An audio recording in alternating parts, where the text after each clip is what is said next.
नमस्कार, welcome to your YouTube channel Teach Tech. हम पढ़ रहे हैं यहाँ पर क्लास 10th मैथ्स और बिल्कुल जीरो लेवल से। और हमने यहाँ पर स्टार्ट भी कर दिया नया चैप्टर जिसका नाम है ट्रिग्नोमेट्री। और मैं आपको बता दूं कि बिल्कुल जीरो लेवल से हम यहाँ पर पढ़ते हुए जा रहे हैं और काफ़ी कुछ हमने पढ़ भी चुके हैं यहाँ पर। अगर आपने इससे पहले वाली क्लास अटेंड नहीं भी की है तो आप उसको अटेंड कर लेना। ये दोनों चीज़ें पढ़ चुके हैं और इसका बेसिक कॉन्सेप्ट भी कर चुके हैं। कहने का मतलब 8.1 हमारी यहाँ पर कंप्लीट हो चुकी है और 8.2 के एग्जाम्पल्स आज करेंगे और इसके बाद में क्वेश्चंस करेंगे और बिल्कुल जीरो लेवल से प्रॉपर। और इस तरीके से हम स्टेप बाय स्टेप चलेंगे कि आपको एग्जाम में अगर ऐसा का ऐसा ही अगर आप करते हैं प्रॉपर तरीके से 100% मार्क्स मिले। इस पर हम यहाँ पर काम कर रहे हैं। तो 8.2 का आज हम एग्जाम्पल्स करने वाले हैं। मेरा नाम महादेव गुप्ते, मेरा इंट्रोडक्शन है, ये मेरी क्वालिफिकेशन है और ये एक्सपीरियंस है। 21 साल से मैं ऑफलाइन में और 11 साल से मैं ऑनलाइन में पढ़ा रहा हूँ, ठीक है। और लाखों बच्चे, मैं आपको बता दूं कि इंडिया के लाखों बच्चों ने इससे 100 में से 100% मैथ्स में ला चुके हैं। और कई बच्चे ऐसे हैं कि जिनका मैथ्स बिल्कुल मज़ा नहीं आता था, उनका फेवरेट सब्जेक्ट बन चुका है और आपका भी बनेगा, ये मेरा आपसे वादा है। बस आप प्रॉपर तरीके से स्टेप बाय स्टेप आगे बढ़ते जाइए, जल्दबाजी मत मचाना। क्योंकि जब हम ज़्यादा बेसिक अच्छे से डिटेल में समझते हैं तो टाइम लगता है, ठीक है ना। तो टाइम आपको देना पड़ेगा। अपनी Teach Tech application play store पर भी अवेलेबल है। आप यहाँ से भी कोर्स को रजिस्टर कर सकते हैं और 100% कोर्स प्राप्त कर सकते हैं। यहाँ पर पूरे notes, video lecture, test series सब कुछ है, मतलब है ना, सब्जेक्ट वाइज। हिंदी मीडियम है तो हिंदी मीडियम के बच्चों के लिए अलग, इंग्लिश मीडियम के बच्चों के लिए अलग, दोनों मीडियम में अवेलेबल है, ठीक है। चलिए आगे बढ़ते हैं। हमने पिछली क्लास में trigonometric ratios of some specific angles 0 degree, 30 degree, 45 degree, 60 degree और 90 डिग्री, ये स्पेशल एंगल है इसके। और इनके लिए ट्रिग्नोमेट्रिक रेशियोज की वैल्यू क्या होती है ये हम पिछले बार बता चुके हैं। तो इस एक्सरसाइज को पढ़ने के लिए या एग्जाम्पल्स को करने के लिए आपको दो चीज़ों की ज़रूरत पड़ेगी। कौन सी? एक तो एक जो ये टेबल बना हुआ था पिछली क्लास में, हमने टेबल को कैसे याद रखा जाता है और कैसे बनता है, ये सारे प्रैक्टिकल के साथ में किया था। ये टेबल की ज़रूरत पड़ेगी। दूसरी बात, ट्रिग्नोमेट्रिक रेशियोज के फार्मूले क्या होते हैं। Sine theta perpendicular by hypotenuse, cos theta base by hypotenuse, ये मालूम होना चाहिए। बस इतना मालूम है तो आपसे अगले क्वेश्चन बनने वाले हैं। चलिए ठीक है, हम इसका सबसे पहला एग्जाम्पल देखते हैं। क्वेश्चन को पढ़ेंगे प्रॉपर तरीके से और उसको समझने की कोशिश करेंगे क्वेश्चन क्या बोलना चाह रहा। इन ट्राइंगल ABC, एक ट्राइंगल गिवन है, राइट एंगल एट बी। हाँ चलो ठीक है, यहाँ पर राइट एंगल है ऐसा बोला है। AB = 5 centimetre and angle ACB = 30 degree. Determine the length of side BC, इस साइड की लेंथ फाइंड करना है, एंड AC, इस साइड की भी लेंथ फाइंड करना है। यही तो ट्रिग्नोमेट्री की खासियत है। अगर इस ट्राइंगल में अगर केवल दो इंफॉर्मेशन अगर आपको मालूम है तो बाकी की सारी इंफॉर्मेशन आप निकाल सकते हैं। ये ट्रिग्नोमेट्री का पावर है। आपको केवल एक एंगल और एक साइड गिवन है, बाकी की रिमेनिंग साइड और बाकी के रिमेनिंग एंगल आप फाइंड कर सकते हैं अगर आपको ट्रिग्नोमेट्री आती है तो। बड़ा सिंपल सा तरीका है। ये गिवन है, देखना बड़ा सिंपल सा कॉन्सेप्ट है। ये गिवन है और ये फाइंड करना है। या पहले ये देख लो आप, ये गिवन है और ये फाइंड करना है। थीटा ये है तो इसके सामने वाला परपेंडिकुलर होता है, सभी को मालूम है क्या। 30 डिग्री दिया है ना, मतलब थीटा गिवन है ना। थीटा के सामने वाला परपेंडिकुलर होता है हमेशा। हाँ बिल्कुल सही है, ये परपेंडिकुलर होता है। और जो लॉन्गेस्ट साइड होती है वो क्या होती है, हाइपोटेनिस होती है। और रिमेनिंग जो बची है वो बेस होती है। याद रखना, ये कॉन्सेप्ट आप फर्स्ट एक्सरसाइज में हमने पढ़ा था। ये कॉन्सेप्ट मालूम होना चाहिए कि थीटा के सामने वाली साइड परपेंडिकुलर, जो सबसे बड़ी साइड है वो हाइपोटेनिस और रिमेनिंग साइड क्या होगी, बेस। ए गिवन है और ये फाइंड करना है आपको। ऐसा फार्मूला बता दो मुझे कि जो जिसमें इस फार्मूले में परपेंडिकुलर और हाइपोटेन्यूस आता है। तो आप बोलोगे इन ट्राइंगल ए बी सी, ऐसा कौन सा फार्मूला है जिसमें परपेंडिकुलर और हाइपोटेन्यूस आता है? तो साइन और कोसेक। तो एक कोई भी लगा दो, साइन वाला ही लगाओ शुरू वाला। Sine 30 degree is equal to क्या होता है? Perpendicular A B divided by hypotenuse A C. अरे कोई दिक्कत है क्या? यहाँ पर थीटा लिख रहे थे, थीटा की वैल्यू आपको गिवन है ना 30 डिग्री। आया समझ में? कितना सिंपल काम है। ये गिवन है और ये फाइंड करना है। ऐसा फार्मूला बताओ कि जो ये परपेंडिकुलर और हाइपोटेन्यूस आता है तो साइन थीटा का फार्मूला होता है। बस इतनी सी तो बात है। साइन 30 डिग्री की वैल्यू क्या होती है? तो आपको वो टेबल मालूम होना चाहिए, 1/2 होती है। साइन 30 डिग्री की वैल्यू क्या होती है? 1/2 होती है। अभी अभी हमने पिछले वीडियो में देखा। और ए बी की वैल्यू कितनी होती है? तो 5 गिवन है और ये नहीं मालूम, ए सी नहीं मालूम। ए सी का क्रॉस मल्टीप्लिकेशन होगा तो ए सी इज इक्वल टू हो जाएगा, ये 2 का इधर क्रॉस मल्टीप्लिकेशन होगा, आता है ना क्रॉस मल्टीप्लिकेशन करते हैं, ये 2 का क्रॉस मल्टीप्लिकेशन होगा इधर, तो 5 × 2 तो क्या हो जाएगा? ए सी इज इक्वल टू 10। और सारे सेंटीमीटर में गिवन है तो ये भी सेंटीमीटर में होगा। यूनिट वही रहेगी जो क्वेश्चन में दी है। समझ में आ गया? नहीं आया कोई दिक्कत नहीं है। और एक बार समझो, क्यों? क्योंकि फिर से हमें वही काम करना है, फिर से हमें वही काम करना है जो अभी किया है। कौन सा काम करना है? ए सी की वैल्यू निकली है अभी, अब हमें किसकी वैल्यू निकालना है? ए वाली वैल्यू निकालना है, बेस की वैल्यू। ऐसा फार्मूला बता दो जिसमें परपेंडिकुलर और बेस यूज होता है। ए और ए क्यों नहीं?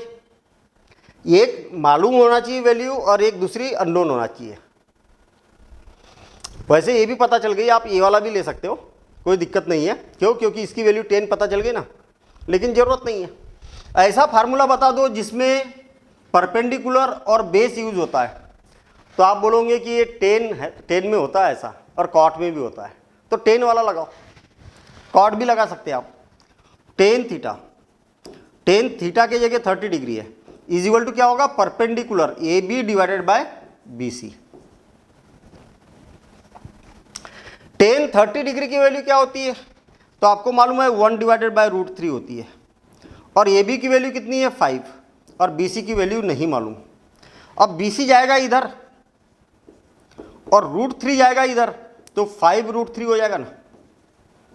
और सब सेंटीमीटर में, तो ये भी सेंटीमीटर में आ जाएगा। कितना बढ़िया काम रहा।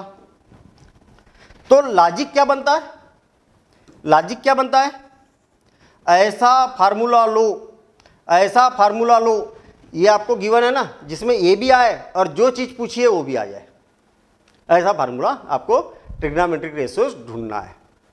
ठीक, तो बड़ा सिंपल सा क्वेश्चन था। चलिए अगला क्वेश्चन देखते हैं हम।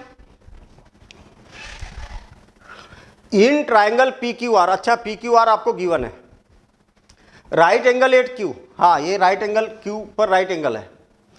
P Q is equal to 3 centimetre, हाँ गिवन है। और P R is equal to 6 centimetre, ये भी गिवन है। आपको निकालना है कौन सा एंगल?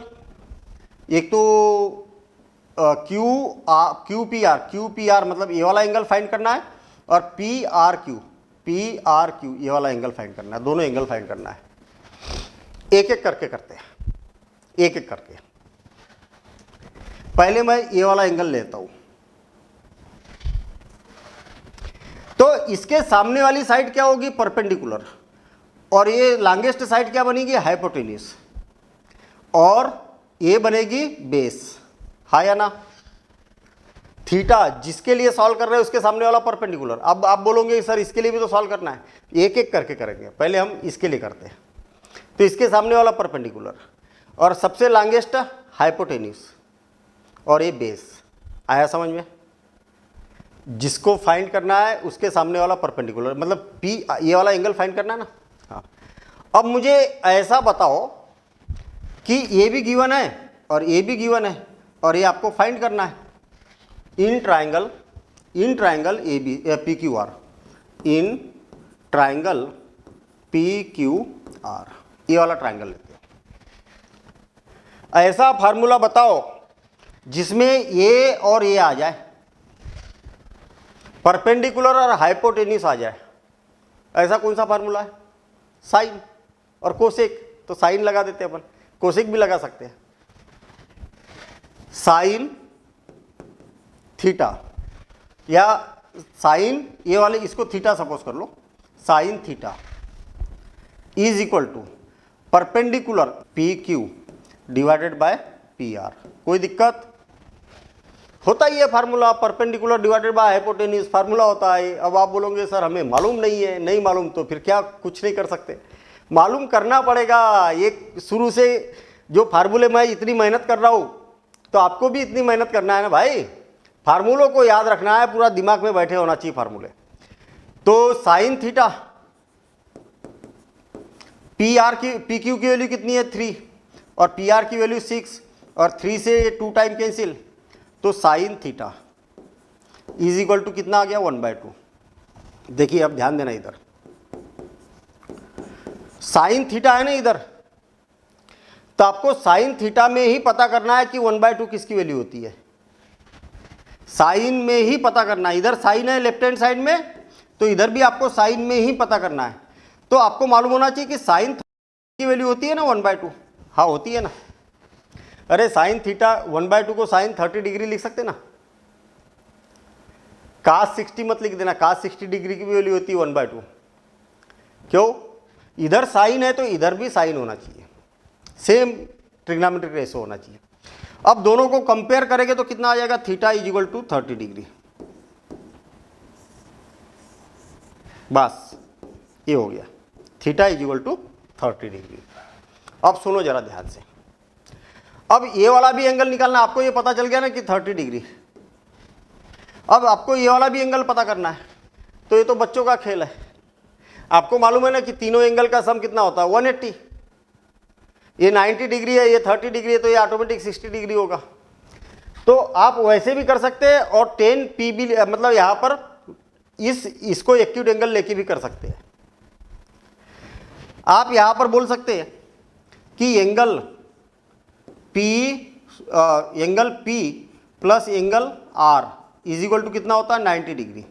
हाँ या ना?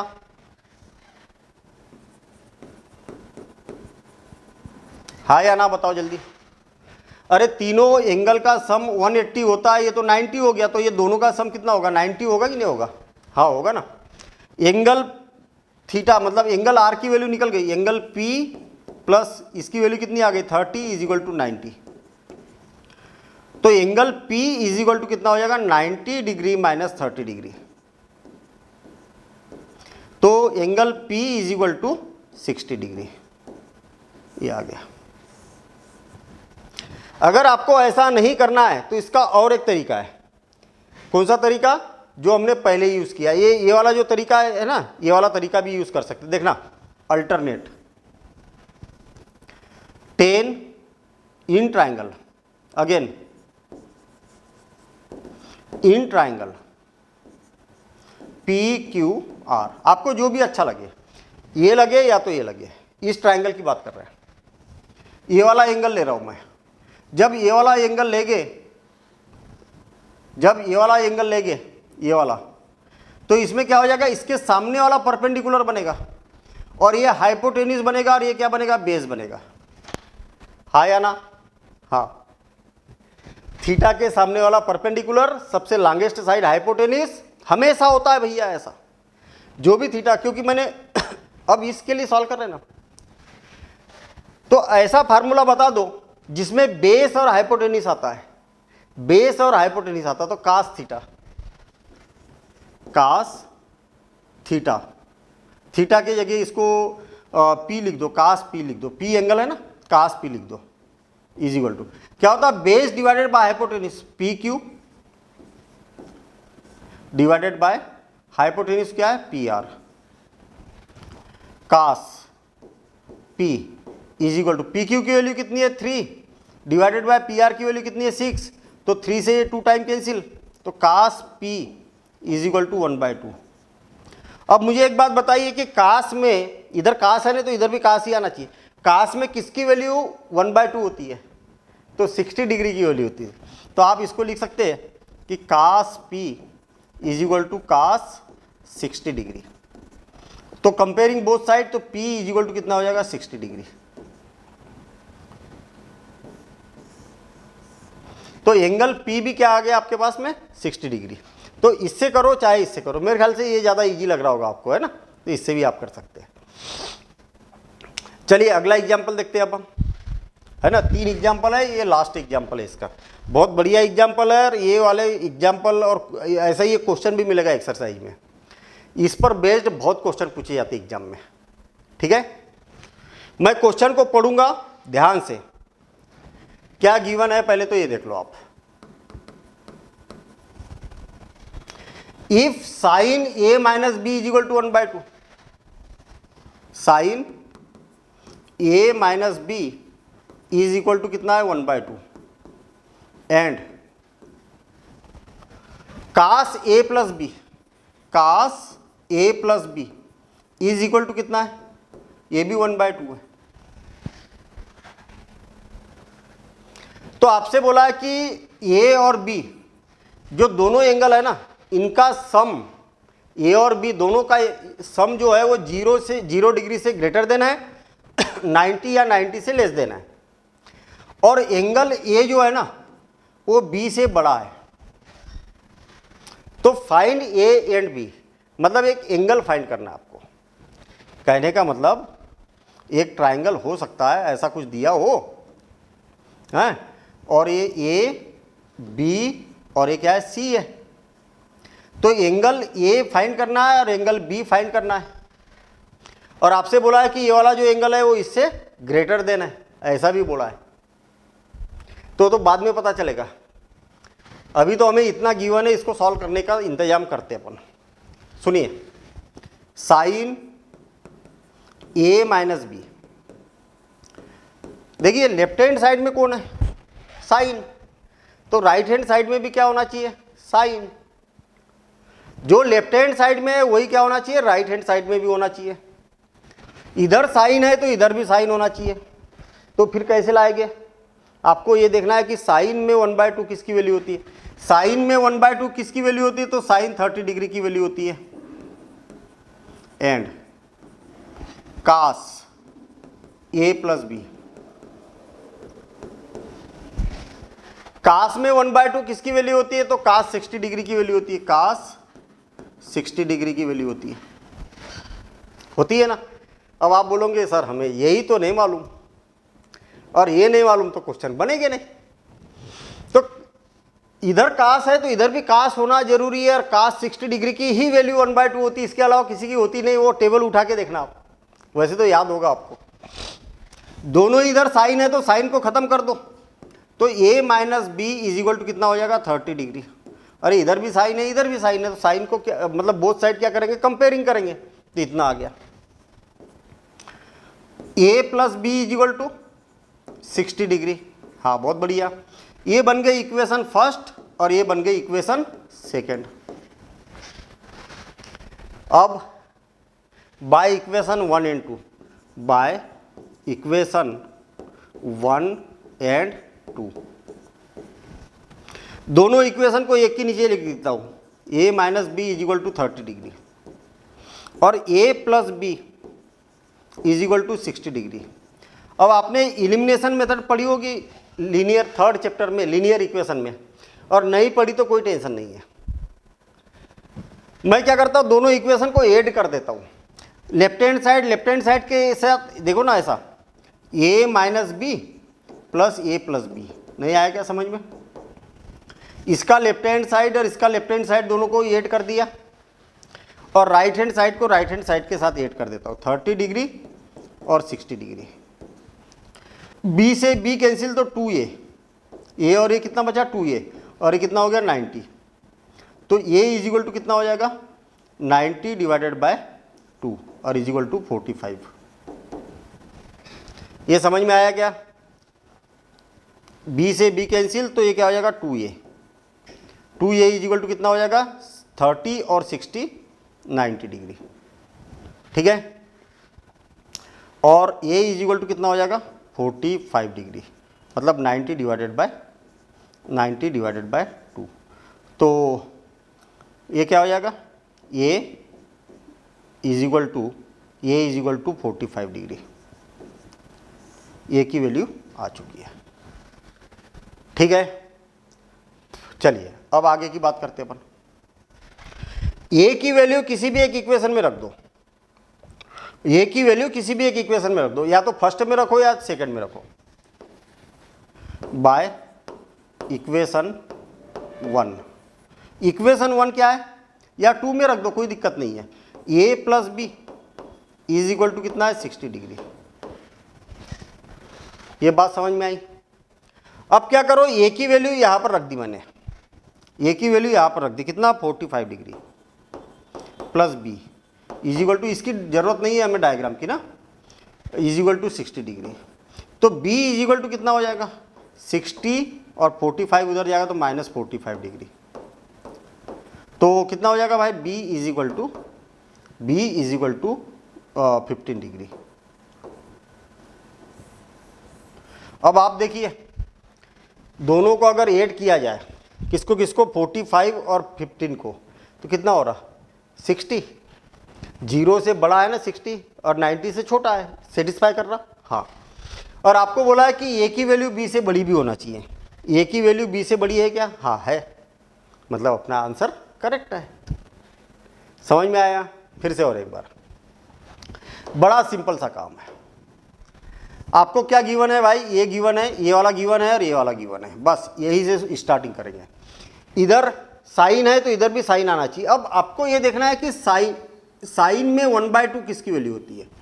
तो आपको मालूम है, वो टेबल देखना जरा, साइन में 1/2 किसकी वैल्यू होती है, तो साइन 30 डिग्री की वैल्यू होती है।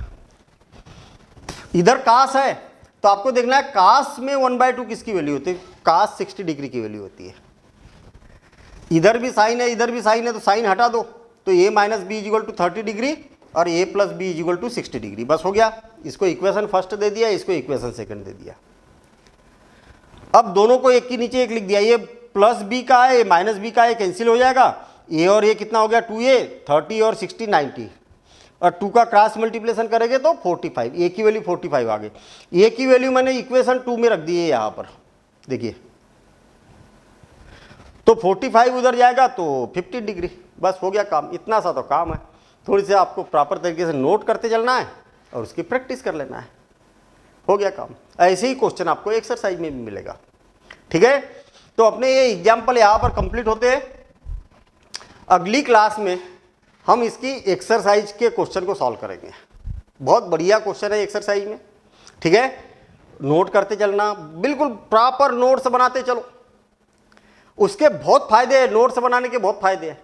कई बच्चे बोलते हैं सर हमारे पास नोट्स रखे हैं, प्रिंटेड नोट्स रखे हैं, अब क्यों नोट्स बनाए। नोट्स का कुछ मायने होता है, मायने होता है मतलब आपने अपनी राइटिंग में उसको नोट किया है। जब उसका रिवीजन करोगे ना तो दूसरे के नोट्स, जैसे अगर मान लिया जाए कि आपके नोट्स है, आपने बनाए वाले नोट्स है, ये वाले जो नोट्स है आपने बनाए हैं और ये आपको कहीं से मिले, चाहे वो प्रिंटेड फॉर्म में हो चाहे अदर से किसी से आपने लिए, अपने फ्रेंड से ले लिए।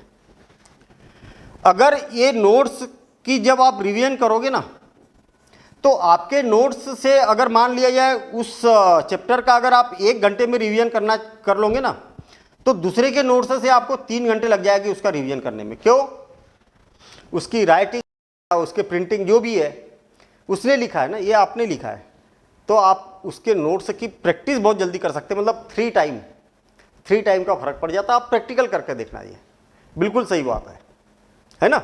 अब मैं इतने सालों से पढ़ा रहा हूँ, मैं भी पढ़ा हूँ, है ना, मैं भी पढ़ा हूँ, तो ये सारी चीज़ें मैंने प्रैक्टिकल करके देखी है और ऐसा होता है। और जब आप खुद नोट्स, अपने नोट्स खुद बनाओगे, आज के बाद में किसी से नोट्स मांगना बंद कर दो, खुद के नोट्स खुद बनाना चालू कर दो, आपको बहुत फायदा होगा, ठीक है। तो मिलेंगे हम अगले वीडियो में इस एक्सरसाइज के साथ, ठीक है ना। इसके सारे क्वेश्चन को सॉल्व करेंगे। और आप नोट्स बनाना, प्रैक्टिस करना और देखेंगे कि 100% बिल्कुल एकदम पानी की तरह ये मैथ्स ईजी लगने लगेगा। जैसा पानी बहता ना, ऐसा बिल्कुल स्मूथ, ऐसा आप खटाखट खटाखट खटाखट क्वेश्चन बनाने लगोगे। तो मिलेंगे हम अगले वीडियो में। Take care, thank you, bye bye.